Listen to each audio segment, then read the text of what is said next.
ছবি দেখে মনে হতে পারে প্রথম শ্রেণীর কোনো ছাত্র। পরীক্ষা কেন্দ্র পরিদর্শনে এসে থমকে গেলেন পরিদর্শক। হতবাক হয়ে যান জেলা প্রশাসক সহ ঊর্ধ্বতন কর্মকর্তারাও।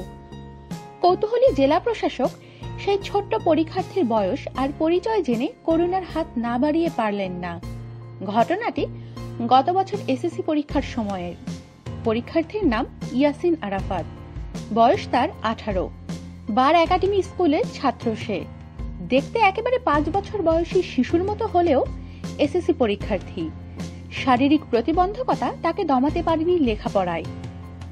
পরিবেশ, সমাজ, শারীরিক প্রতিবন্ধকতা সবকিছু উপচে ফেলে সে তার লক্ষ্যের দিকে এগিয়ে যাচ্ছে।